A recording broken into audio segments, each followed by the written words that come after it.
Please be seated. This is the time set for oral argument in Dobson Vey versus La Sonrisa. Our cause number 1CA CV130709. Counsel, I'm sure you're familiar with the practices of the court and understand that we are fully read into the case and have discussed it before coming in this morning. We are videotaping this argument. It will be posted online, so if you'd announce your appearance and that of the party you represent when approaching the podium, we would appreciate it.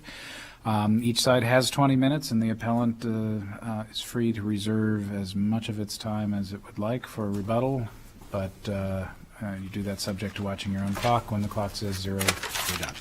All right, with that, we can begin.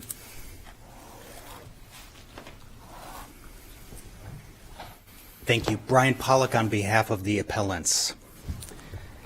Is the imposition of a $1.4 million late fee on a single missed payment an unenforceable penalty or an enforceable liquidated damages provision? It's a big payment. That's the issue, and it is a big payment.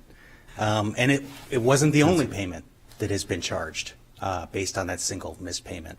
Counsel, sorry to interrupt you. I would just like to sort of jump into the actual language of the contract. So if sure. Of the provision at issue, if you have that in front of you. Just to quote the relevant portion, in the event of a late payment, the borrower shall pay the lender upon demand an amount equal to the lesser of 5%, or A, 5% of unpaid sum, or B, the maximum sum permitted by applicable law to defray the expenses. I won't go on, to defray expenses. So the question for me is, or sort of a threshold issue I'm interested in your response here is, isn't the 5% clause a cap on actual damages? I mean, we're talking about the lesser of two amounts, correct? The lesser of 5% of the late fee, or B, the maximum amount pursuant to law, allowed by law, for certain expenses. Right. So, but it's the lesser. It is, but here we've been charged with the full 5%. That's what they charged us with. I understand, but it goes to the threshold issue, I guess, of the question is this really a liquidated damage provision in the true sense of under the Black's definition of what a liquidated damages clause is this one? Well, the parties have certainly been operating under the presumption that either it's an unenforceable penalty or it's a liquidated damages provision. But why does it even come up? I mean, I don't understand why the case wouldn't simply be resolved on the theory that there is a lesser amount which is chargeable, figure it out and charge it. Well, I think that is one option that this court could do, which is to remand it to the trial court and say, you need to go forward and prove up whatever damages it was that you think that you incurred because of the late payment. Excuse me. In fact, isn't that the problem? Not one of the things we can do, but isn't an essential element of even the decision or the imposition of this provision that damages be calculated so you know what the lesser sum is. If that's the way that the provision is applied, then yes. Then, why haven't the parties approached it that way? I feel like I'm missing something obvious. Judge Swan, I'm not sure why the parties haven't approached it that way. But the parties have approached it as sort of, you get 5%, unless law doesn't provide that you can get 5%. And that's an argument that we made in the trial court, which is that this provision was even recognizing the fact that, hey, 5% may not be enforceable here. Because in fact it would be a penalty. And if in fact, if you look at a liquidated damages provision and you're wanting to avoid the issue of penalty, isn't one of the elements of that being able to illustrate that damages are so difficult to calculate that the parties agree on they stipulate to a sum ahead of time? Isn't that one of the elements of determining that? Right. There are two elements to a liquidated damages provision. And so if you have to calculate the damage to decide which is the lesser, then how can you say that the damages are so incapable of being calculated that you have to go to a liquidated damages context? Right, and that's been one of the arguments that we've been making. These are not difficult damages to calculate because, and again, focusing on the language of the late fee provision, which we've started to do, they're beyond the 5% or the maximum amount permitted by applicable law. It's the late fee provision even tells you what damages it's supposed to compensate for. Defray the expenses for handling and processing this delinquent payment, and then for the lost value of the use of the money. Well, you keep saying this delinquent payment. I mean, this wasn't a $500 car payment. This was $28 million. If the 5% had been calculated on a single installment, we probably wouldn't be here, right? Well, and that's an interesting question, Judge Swan, because I was just thinking about that in the last couple of days, and the comparison between a delinquent payment on one of the installments versus the final payment, the Yeah, balloon it's not payment. a single missed payment. It's the whole loan. It's the principal balance of the loan. But the fact is that it's still one missed payment. For purposes of, and let's think about it this way. So the installment payments on the loan were approximately $200,000 a month. So if an installment payment had been missed, the late fee on that installment payment would have been $10,000. Right. To defray the expenses for whatever it is that the lender thinks they would be sending letters, retaining a lawyer, whatever it is they think they'd be doing to try to pursue. Foregoing opportunity to lend money again, etc. Well, and the foregoing opportunities to lend money again really should be covered by the default interest. And that's been one of our arguments, is that there's double recovery here. Where it's, the law says that the lost value of money is measured by interest. Here they're already being compensated with interest, both the standard rate of interest under the loan documents of 6%, plus another 5% for default interest. But so the expense for handling and processing that delinquent payment, $10,000. The expense and processing and handling this delinquent payment is $1.4 million. It's 140 times greater. And there is simply nothing in the record that would indicate that it costs a lender 140 times more to handle and process this delinquent payment, the final balloon payment, as opposed to an installment payment. And in fact, there are other provisions in the loan agreement that already compensate for the handling and processing of the final payment. Well, I guess I'm also concerned with whether we're really talking about a lender here at this point. We've got a subsequent purchaser of a non-performing loan. They're not incurring the same costs. I doubt that, and we can take this up when the appellees join us, but I very much doubt that they were actually going to have credit counselors come out and work on a budget for this borrower. No, and the record's, I think, clear that what happened here is original lender was working with Dobson Bay, the appellants, to extend the loan. When that hadn't happened yet, after a couple months, unbeknownst to Dobson Bay, loan gets sold to Lawson Risa. Lawson Risa is affiliated with another entity that wanted one of the properties that was securing the loan. So they didn't come in to try to handle and process the loan and see if we could get a payment made. They came in to foreclose and get one of the pieces of property. What type of entity is sticking to the record, what type of entity is Lawson Risa? I mean, are they a lender? They're not a lender. There's nothing in the record that indicates they're a lender. They're related to Grand Canyon University. One of the pieces of property is near Grand Canyon University's campus at 35th Avenue and Camelback. The record shows that what was going on here is that Grand Canyon wanted that piece of property. It saw an opportunity and it came in. Let's talk about Mr. Medgovich. Is that how you pronounce it? I don't know. I think it's Medigovich. Medigovich, that'll work.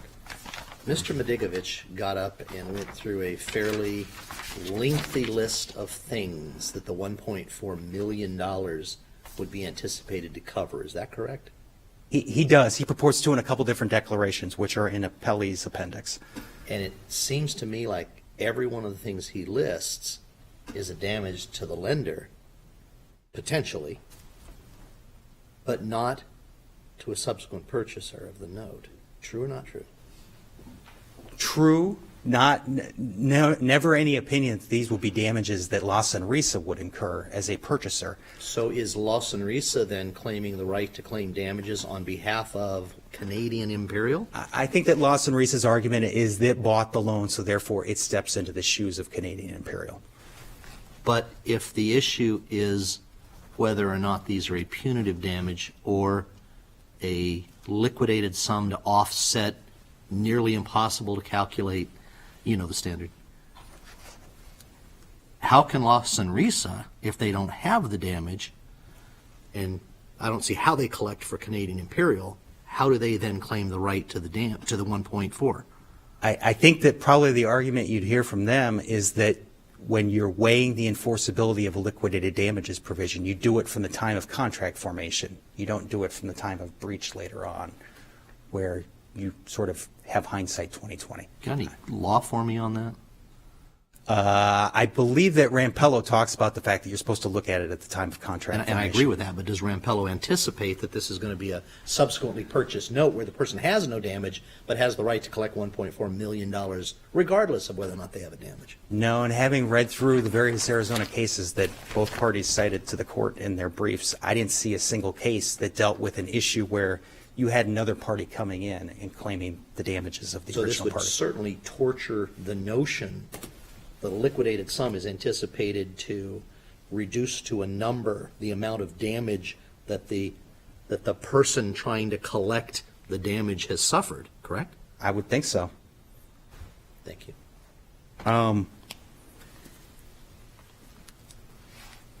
Let me try to find my place again. Sorry. I think another important thing to keep in mind is the standard, and we've talked about it some, but I think it's important to keep in mind because Lawson Risa in its answering brief argues and or suggests on multiple occasions that the court should change the standard that's applied in Arizona.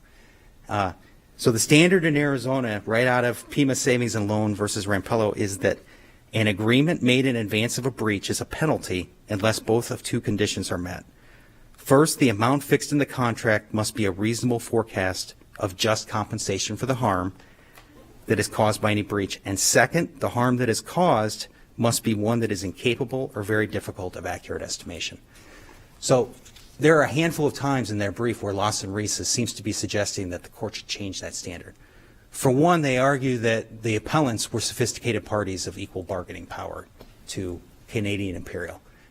Number one, I'm not sure that the record supports that, but regardless, there's nothing in Arizona case law that would indicate that the test in some way changes or that there's a third factor of equality of bargaining power. This isn't an unconscionability issue when you're weighing whether it's a liquidated damages provision versus a penal unenforceable penalty. What it is that if you look at the Arizona cases, they talk about the fact that under Arizona law, damages are meant to compensate for injury. They're not meant to penalize. I think probably with a handful of exceptions, punitive damages, statutory treble damages, things like that. But compensatory damages are meant to compensate, not penalize. And therefore, the public policy in Arizona, as is the public policy in other jurisdictions, is that when there's a provision in a contract that stipulates the damages that don't act as compensation, but instead act as a penalty, that's unenforceable. So it's got nothing to do with equality of bargaining power. It's got to do with the fact that under Arizona law, compensatory damages are meant to compensate, not penalize. So that's one situation where Lawson Risa seems to be trying to change the standard. The other is, Before you move on, the second prong of the standard, the Larson-Hegstrom standard, so the harm that is caused by any breach must be one that is incapable or very difficult to accurately estimate. How do we evaluate that? I mean, that harm that is caused, how do you test that? you mean how do you test whether there was Is that actual harm? Or that this is all just at the time of the contract? How would one estimate whether it's, or evaluate whether it's incapable or very difficult without taking like a look forward, a look now? I mean, we have we have hindsight's 2020, right? But now, right. do you put blinders on completely and just say at the time that these parties inked all these loan documents, we are solely limited to that time? That's what the law says. Of course, it's always difficult to tell what judges and courts have actually done when they're reaching decisions and how much they've actually looked at what's happened in the preceding 2 years or 3 years or whatever it might be. I think here, because isn't there a decent argument to be made that it is hard to accurately estimate a breach, a breach of significant, especially a breach of significant magnitude of like not paying the final payment? well, I would tend to disagree with that, and I'm going to go back to the language of the late fee provision here, and that is that one of the intentions for this late fee is to compensate for the lost value of money. And I don't believe that that's something that's difficult to reasonably approximate. And in fact, in another provision in the loan document, the parties did approximate that, and they approximated the lost value of the missed payment to be the standard rate of interest plus an additional 5% of default interest. But if you have a successor in interest, your only damage is the cost of foreclosure, isn't it? Well, I suppose it would depend on how much money they paid for it and whether they actually paid the full amount, which the record here shows they didn't. Then I suppose there may be I'm some. talking about as a liquidated damage. As a liquidated damage. Well, if you pay. All else being equal, you clearly still owe the nut, right? You still owe the principal amount. Right, and that's been paid. So now the damage is, for the successor in interest, what? I would think that the damage in a case like this, where nothing in the record indicates that they actually did anything to try to process or handle the loan, would be, number one, interest on the money that they paid for that loan before it got repaid, which has already been done. When the loan was repaid in March of 2013, standard interest plus default interest was paid along with that. Now, there's a 3-month time period of default interest that's currently in the trial court registry because there's a fight over whether it was waived by the prior lender. But the fact is, standard and much of the default interest was already paid. And then I think the other potential damages would be any attorney's fees that were incurred with respect to trying to collect on the loan. And that's something that's already been held that they're entitled to in the trial court. And then trustees' fees because they tried to foreclose before we fended that off, which again, they're already recovering under another provision in the loan document. So there's an amount of damages currently being held by the court that may have been waived by the prior lender, by the lender, Correct. but might be collectible by the successor in interest? Correct. What happened is that Give me a legal Yeah, theory and- for how that works. Okay. There is a provision in the loan that allows for 5% default interest upon an event of default. Here, the maturity balloon payment was due on September 8, 2012. When that maturity date came and went, Dobson Bay was in the midst of negotiating an extension of the loan with Canadian Imperial, and that's why it didn't make the balloon payment that was due on September 8th. And was being charged through invoices and wasn't being charged default interest. Then Canadian Imperial turns around at the end of November, sells the loan. Lawson Risa comes in, attempts to foreclose. We fend that off. We keep the property, but then we have these various disputes over what was actually due and owing the loan. One of the disputes is whether default interest could be collected for that September through early December time period when we were in discussions with the prior lender about extending the loan, and whether that constituted a waiver by the prior lender of collecting default interest for that time period. So my question is this: can the prior lender waive the right to claim that money, but the successor in interest come in and allege it as part of their liquidated damage? No, the law is clear that the new lender comes in as an assignee of the prior lender, and as an assignee of the prior lender, it's subject to all the defenses that the prior lender is subject to, including waiver. And I see I'm down to 2 minutes and 30 seconds. So unless there's any other questions, I'm going to reserve what I've got left. That's very well.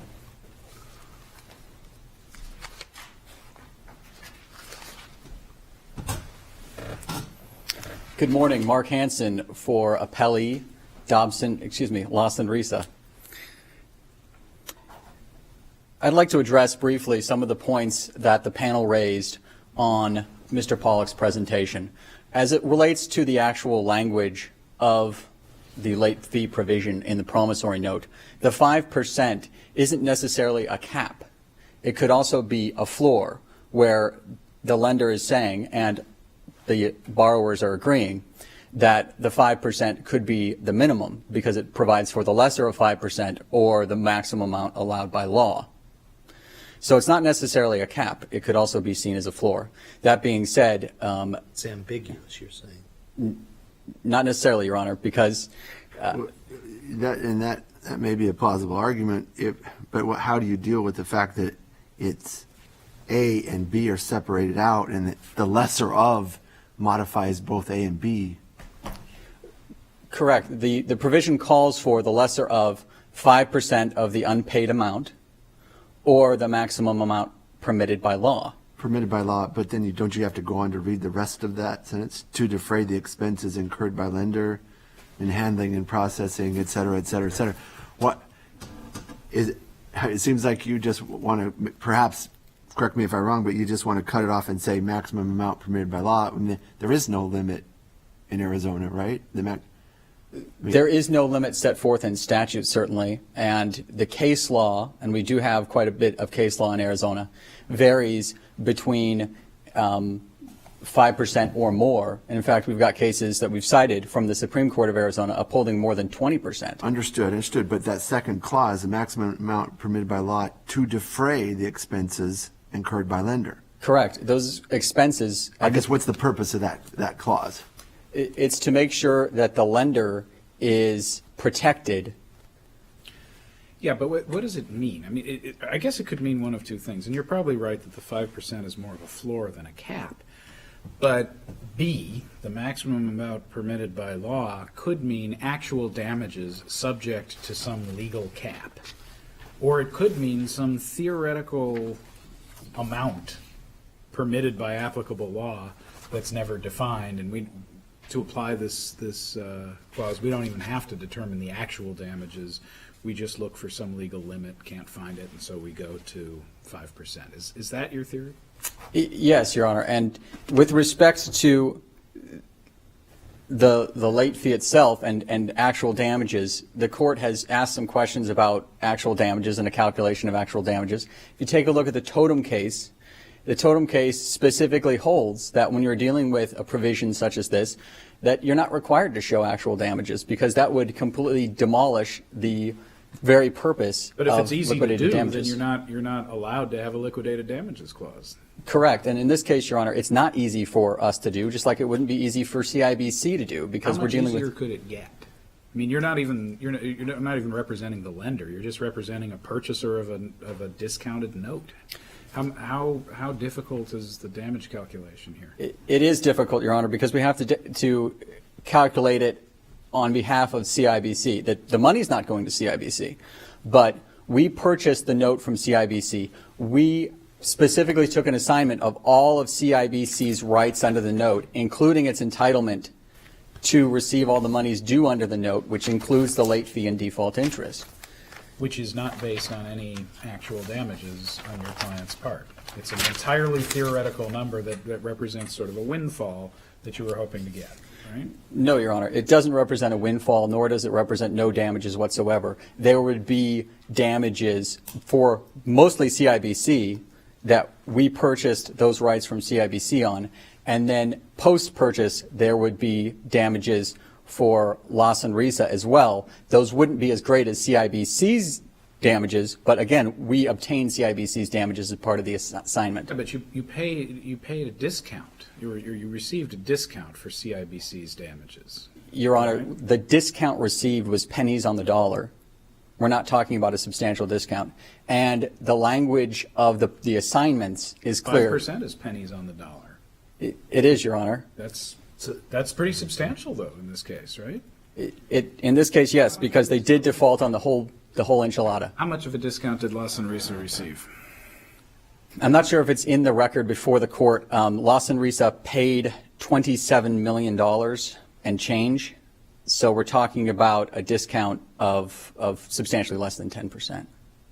Yeah, you're talking about a discount of roughly the amount that you seek in this case. But at the same time, Your Honor, the language of what we obtained is set forth in our agreements with CIBC, and that includes everything. So when Magidovich, is that his name? Magidovich? When he goes, when he provides his assessment of what the damages are, if you look at that entire list, it's a list of things that they're damages that aren't going to be, or they're costs, if you will, expenses translating into damages that aren't going to be incurred by Canadian Imperial because they're selling the note. And they're not going to be incurred by Lawson Risa because they're not the slightest bit interested in getting this thing brought current and the damages paid and all that. They're not going to send counselors out and everything and try and figure out how to save this. So all of the assertions of Magidovich really have no merit in regard to the actual facts of this case. They do, Your Honor, because we have to look at it from the time the parties entered into the contract and their forecast. Additionally, Your Honor, even if that wasn't true, we would still be dealing with a 90-day period roughly from the time of the default until CIBC sells the note. So does that CIBC change? has... During which default interest is concededly payable, right? Not if you ask the plaintiffs, not if you ask the appellants. Dobson Bay is refusing to pay the default interest, and they're refusing to pay attorneys' fees and trustees' fees. So when they talk about double recovery, that's speculative because they haven't agreed to pay and are actively contesting all of these items. Okay. And I know there's this side dispute about 3 months of default interest, but there's more default interest than that has been paid. Correct, Your Honor. There was default interest paid from roughly the middle of December of 2012 until early March of 2013. So leaving apart the question of whether those 3 months have been waived, for what actual damage has there not already been compensation? Looking back at the time of the parties' formation of the contract and their agreement on the liquidated damages provision, CIBC and Lawson Risa contemplated the idea that that Lawson Risa might default on the whole thing. That's why they included that specific provision on the final installment payment in Article 4. That doesn't answer my question. My question is, what elements of damage has CIBC or Lawson Risa not already been compensated for? The increased administrative costs of handling and monitoring the default. It must have been a heck of an administration. $1.4 million to administer a default? Your Honor, we don't look at the actual amount, the $1.4 million amount. We look at 5%. Is that right? We don't look at the actual amount? I thought that's exactly what we did under the standard governing liquidated damages, is we looked at the actual damages. We see if they're calculable. You're telling me that administrative costs are an element of damages. Well, that's easily calculable, right? You should have the receipts. No, Your Honor. In this case, because it's CIBC's in-house administrative costs, it's the increased staffing, it's the attention that it has to be paid, not just by the collections department and the loss mitigation department, by executives. Is there any straight-faced argument that anyone in this case spent $1.4 million paying attention to this matter? We don't know, Your Honor. And quite frankly, would it be $1.4 million? I doubt it. But that's not the standard. The standard is, at the time, is 5% reasonable at the time of contract. And so I'd like to explore that a little bit further at the time. And I realize that you're quoting, that is an exact quote from the Rampello case. Mm-hmm. But when I was reviewing a number of other cases in Arizona, I was unable to find any other case that quoted that same language. And I know that was right after in Rampello, what the court did is it quoted the Larson-Hegstrom standard, the two-part test, and then said that language about at the time, the difficulties of proof of loss are to be determined at the time the contract is made and not at the time of the breach. What other case law is out there, sort of, because this seems to be a big point, that it has to be at the time and that we have to have blinders on. We don't look at anything else. So, I mean, is there any other authority? I mean, maybe you've got some additional cases that say that. We do, Your Honor, both Arizona cases and cases from out of state. The first, which would, of course, be Rampello, which you've mentioned. The second is Larson-Hegstrom and Associates versus Jeffries. That's Court of Appeals 1985, where the court said 6% of consideration received is not an unreasonable forecast of what would constitute just compensation in the event of a breach of contract. But wouldn't that go to the first prong? Remember, we got two prongs, right? And then maybe and you can correct me if you think I'm wrong, but maybe I'm misreading the two-part test, but it seems like the courts have stayed faithful to making it a two-part test. And what you just read to me was a reasonable forecast of the just compensation and not the second prong.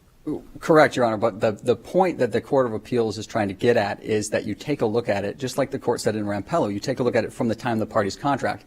That's true. I don't understand I don't understand the purpose of the second prong, to be quite honest. If everything is just, look, we're going to determine a reasonable forecast what our damages might be, what's the purpose of the second prong? The purpose of the second prong is to and just so we're clear, because different cases format it different ways with the prongs. Understood. By the second prong, are you referring to the harm caused by the breach is one that Yes. is incapable or very difficult to accurately estimate? The purpose of that is to make sure that we're not assessing liquidated damages for items that are incredibly easy to not just establish the amount of, the dollar amount of, but also to prove up. So when you look at, Example, like in a loan case, where that would, certainly, in a Something loan that's case easy, yeah. where the only item that, for example, in a loan, car loan, where the only item in the event of a default that the lender needs to go out and do, if the loan gives them the right to self-repossess, is hire a repossession specialist to go out for a few $100s and repossess the vehicle, and that's it. That's easy to determine, especially if the agreement sets forth, a $500 charge for that. So there are certainly times when the parties can forecast the damages. In this type of loan, given the magnitude of the loan and the range of potential defaults, it's impossible for CIBC at the time to forecast out what its damages are going to be in the event of a default, and it's very difficult for CIBC to actually prove up those damages with the requisite amount of certainty, because we're largely talking about in-house administration. Well, we're not talking about, okay, so we're not talking about interest and everything, because that's separately covered. I'm picturing this team of 14 employees making $100,000 a year each, working nonstop, administering this single missed payment for a year. Is that something that was forecast? I mean, it's very hard for me to imagine administrative costs that reach that level. The parties did forecast the possibility that there would be a default on the entire principal balance because they put it in there. Sure. So they knew up front that there was a potential for this late fee to be in place, which is what Gopal Construction gets to. Every loan involves a potential default. Sure. The parties anticipated that there might be a default. But did anybody really sit around and think that, boy, if this balloon payment is missed, it might cost us $1.4 million to administer this? Because I don't know who you could hire to administer it who would cost that much. Under the terms of the note, it's clear that the parties contemplated it. Does it have to be exactly $1.4 million? Does it have to be anywhere even close? No, Your Honor, because we take a look at the 5%, not the $1.4 million. So you're saying we look at it as a number. If 6% on a $30,000 loan is reasonable, then 6% on a $28 million loan is reasonable. Conceivably, yes, because that would vary with the amount and nature of the breach, which is what the underlying test is. Amount and nature of the breach. The problem is that if you're simply doing accounting practice or you're doing the monitoring of this account, whether it is a $140,000 loan that's in default or a $14 million that's loan that's in default, you're still doing the same accounting practice, right? The same accounting practice, yes, but the same level of attention and expenses, no. Well, wait. Okay, wait a minute. The money hasn't. The $28 million has not come in. Mm-hmm. The $280,000 has not come in. The interest on the $28 million is this, or the unpaid portion, the accruing interest is this on the $28 million. The accruing interest is this on the $280,000 or whatever else I said. What's the difference? How much more does it take to sit and watch $28 million that didn't come in as opposed to $280,000 that didn't come in? Substantially more if you're Because a larger breach and larger amounts of money impose and require greater levels of attention from lenders. We're and just speculating on this right now. This is just sort of a theoretical discussion. There's no evidence of this as it relates to your client. We're not just talking theory. That's also from case law, including the MetLife Capital case, where they said it seems evident that late payments on larger loans would present a greater risk to the lender and require more intense and expensive supervision, which is exactly what Mitchell Medigovich got to in his affidavits when he said, look, you deal with a breach of this magnitude where we're talking about nearly $30 million. And that's a substantial concern to lenders. And that is going to kind of domino its way up So the let's ladder. think about what they could do to get over $1 million to administer this loan. What does Mr. Medigovich say? I mean, I'm really picturing this office of 14 people working really hard administering this loan for a year. But maybe there's another scenario. How do we get there? Well, it's tempting, Your Honor, to consider it that way. But if we look at Rampello, the liquidated damages don't need to approximate the actual loss. And Rampello court says the amount fixed is reasonable to the extent that it approximates the loss anticipated at the time of the making the contract, even though it may not approximate the actual loss. Right, but it has to be reasonably anticipated at the time of the contract. What would they reasonably anticipate would cost $1.4 million at the time of the contract? What things would they do? And you can go to the declarations in the record if you want, but I'm trying to figure out what they would anticipate doing that would cost that much. Certainly, Your Honor. At the time of the contract, CIBC knows it's possible that Dobson Bay defaults on the entire loan balance. Right. They hope it doesn't happen, but they know it's possible. So they also know that if that happens, that it may be a short default, it may be a long default, it may take huge amounts of attention from executives, it may trigger the dominoes falling on other bank obligations, it may trigger regulatory risks, I'd hate to reputational impose risks. on the executive's time, but how much could they possibly be paid that would get you to that level? It has to be a reasonable forecast at the time of contract, even under your own theory, right?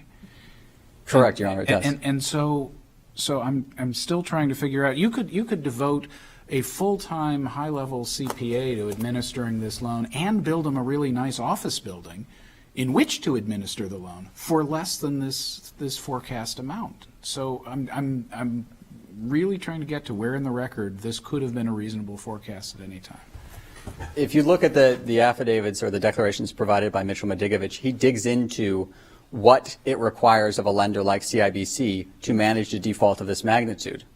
And But if he doesn't give numbers, though. he doesn't give numbers. And in fact, if you're requiring numbers, then we're kind of defeating the point of liquidated damages provision, because not only are we not required to prove numbers, but Without if we, numbers, how do we know if it's a reasonable forecast? I thought his bottom line is that he says, look, this is consistent with the industry, 5%. You know, that's a pretty much an industry standard. Mm-hmm. Therefore, you know, given all the concerns of the lender has, this is a reasonable amount. This is a reasonable percentage.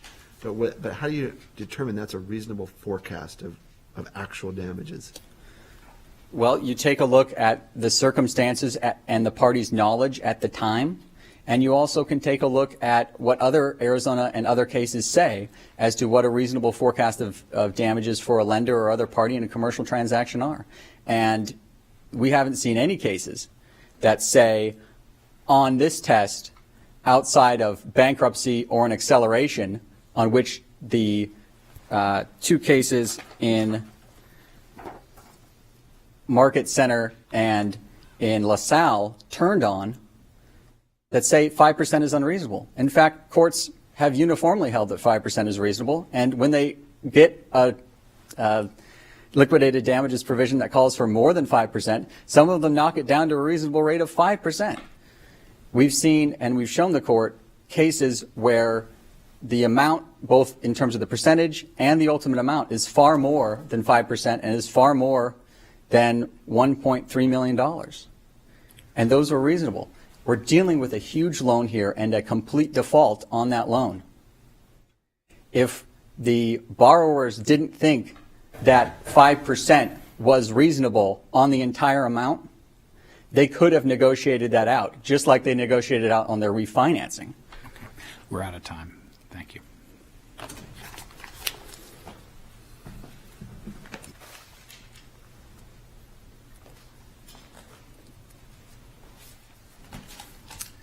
I think I heard Mr. Hansen say that you guys should look at Arizona cases upholding late fee percentages on loans. And unfortunately, there are no Arizona cases, at least no published decisions talking about a late fee like this on a loan. They just They don't exist, which is why we've cited to you law from other jurisdictions that apply the same Arizona test and strike these sorts of provisions down. Okay, but before I lose you here, I'm still trying to figure out the language of the agreement itself, and I'm wondering if your reading is the same as your colleagues, that B is sort of a theoretical limit imposed by law and not a reference to actual damages.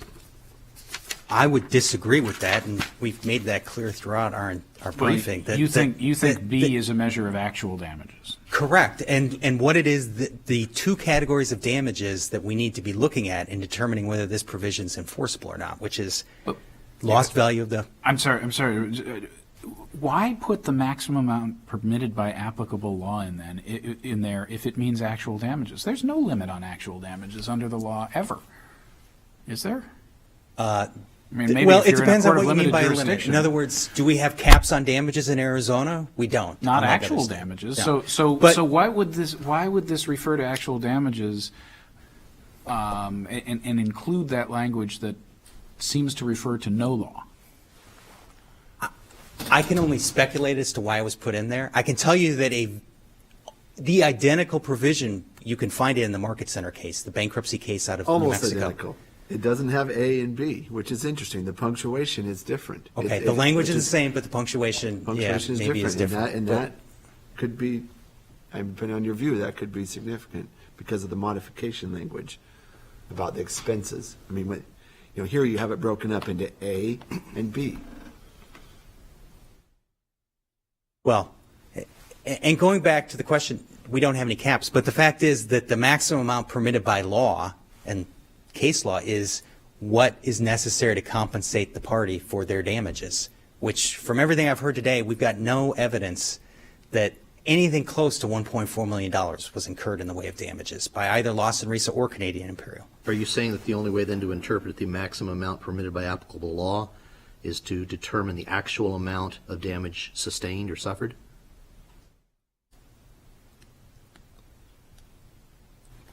I'm not sure about that. Either the actual or some reasonable approximation under the liquidated damages law, one or the other. And in either one, they fail because there's certainly nothing to show that they incurred $1.4 million in damages, but there's also nothing to show that they incurred anything reasonably approximating $1.4 million in damages.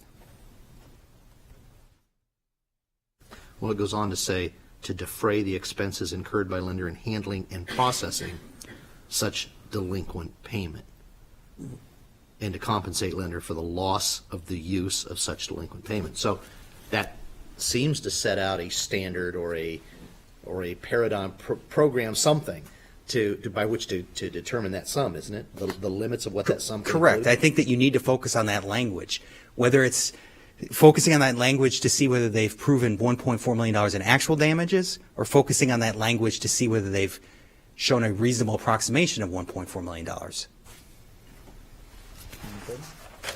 Good. We're out of time, so thank you. Thank you. To both counsel for your arguments. This matter is now under advisement. We will issue a written decision in due course. The court stands adjourned.